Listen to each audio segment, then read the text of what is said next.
రాయలసీమలోని ఏదైతే ఎత్తిపోతల పథకాలు మొత్తం ముఖ్యంగా రాయలసీమ ప్రాజెక్టులు త్వరితగతిన పూర్తి చేయాలంటూ అనంతపురంలో వైఎస్ఆర్సీపీ పెద్ద ఎత్తున సదస్సు నిర్వహించినటువంటి నేపథ్యం ముఖ్య అతిథిగా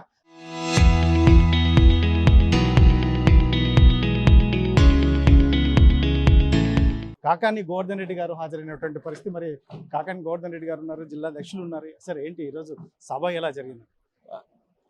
రైతులు మేము ఊహించిన దానికన్నా అధిక సంఖ్యలో పాల్గొన్నారు. ఈరోజు జిల్లా అధ్యక్షుడిగా ఉన్నటువంటి మా సీనియర్ వెంకటరామరెడ్డి అన్న ఆధ్వర్యంలో ఈరోజు ఈ కార్యక్రమాన్ని నిర్వహించారు. కాబట్టి రైతుల స్పందన బాగుంది. దీన్ని సాధించాలనేటువంటి తపనా తాపత్రయం కనపడుతుంది.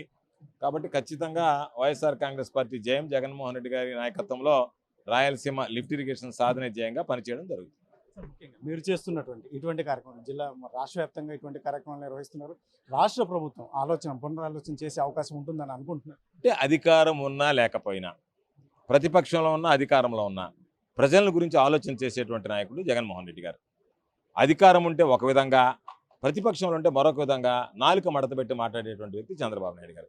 కాబట్టి చంద్రబాబు నాయుడు యొక్క ప్రియారిటీస్ వేరు, చంద్రబాబు నాయుడు ప్రాధాన్యతలు వేరు.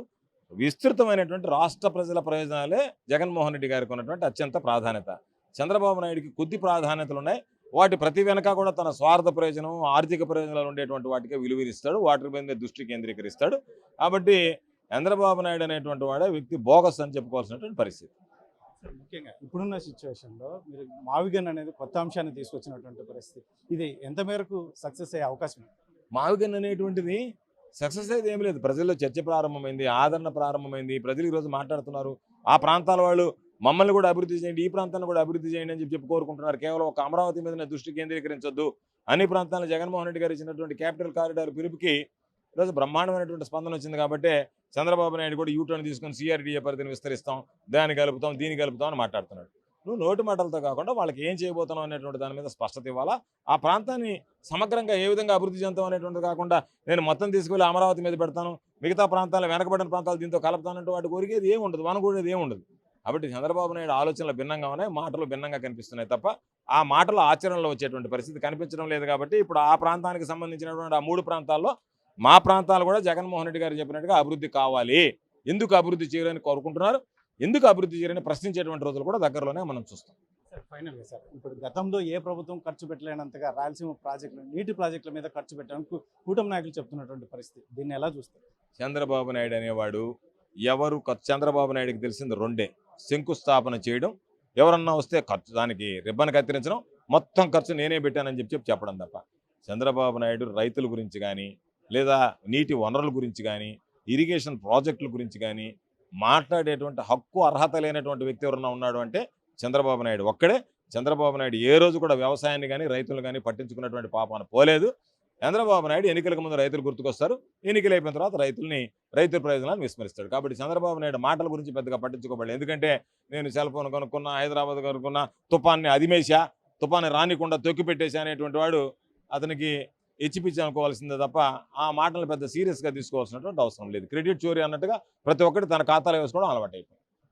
మీ అధ్యక్షం జరిగినటువంటి సదస్సు ఏం చెప్తారు సార్? చెప్పినా కదా, ఇప్పుడు రాయలసీమ అనేది కూడా చాలా ముందుకు పోవాల్సిన అవసరం ఉంది.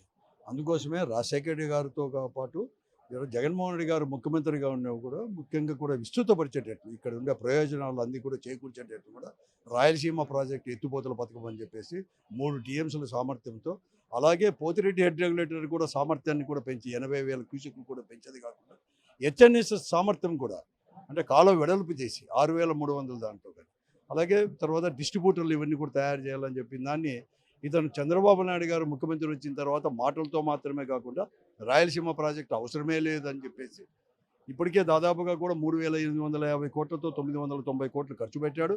తర్వాత రాయలసీమ ప్రాజెక్టును హెచ్ఎన్ఎస్ఎస్ అనుసంధానం అంటే చిత్తూరు, కడప జిల్లాలకు కూడా ప్రయోజనం చేకూర్చున్నట్లుగా 4,000 కోట్లతో ఒక ఎస్టిమేట్ తయారు చేసి 1,200 కోట్లు ఖర్చు పెట్టేదాన్ని కూడా ఇవన్నీ కూడా నిలిపేసేసి ఇవన్నీ కూడా చేయడం కూడా జరిగింది.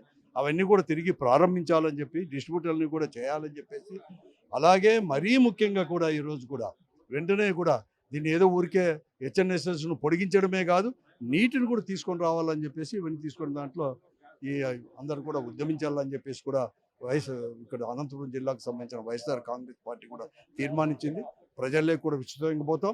ఈనాడు జరుగుతున్న అన్యాయం, ముఖ్యంగా ఈ కూటమి ప్రభుత్వం జరుగుతున్న అన్యాయం, రాయలసీమలో జరుగుతున్న అన్యాయం, ఇవన్నీ కూడా హైకోర్టు కావచ్చు, లేకపోతే బీజేపీ వాళ్ళు ఎన్నికల సమయంలో ఎన్నికల ముందర రాయలసీమ డిక్లరేషన్ అని చెప్పేసి ఏం చేసినాడో అవన్నీ కూడా అమలు పరచాలని చెప్పేసి అన్ని దాంట్లో కూడా ప్రజల్లోకి మేము పోవాలని చెప్పేసి వైఎస్ఆర్ కాంగ్రెస్ పార్టీ కూడా నిర్ణయం తీసుకుంది.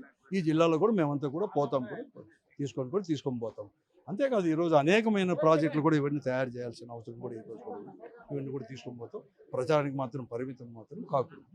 ఈరోజు అనంతపురంలో జరిగినటువంటి సదస్సు సారాంశం మొత్తం మీద అయితే మాత్రం మావిగన్ అనేది అన్ని ప్రాంతాల్లో అభివృద్ధి చెందాలనే ఉద్దేశంతోనే జగన్మోహన్ రెడ్డి ఆ రకంగా స్పందించారని. అయితే మొత్తానికైతే రాయలసీమ ప్రాజెక్టుల అంశంలో మాత్రం ఇది ప్రచార ఆర్భాటం కాదు. ఖచ్చితంగా ఇక్కడ ప్రాంత ప్రజల కోసం మేము వైఎస్ఆర్సీపీ ఎప్పుడు అధికారంలో ఉన్నా లేకపోయినా ఆ రకంగానే పనిచేస్తుంది. కాబట్టి ఖచ్చితంగా ఏదైతే ఉందో కూటమి ప్రభుత్వం ఆ దిశగా ముందుకు వెళ్లేందుకు మేము ఖచ్చితంగా నిరంతరం పోరాటాలు చేస్తూనే ఉంటాము అని చెప్పేసి సీనియర్ నాయకులు చెప్తున్నటువంటి పరిస్థితి. Camera person Sudhakar, Challaki Naidu, RTV, Anantapuram.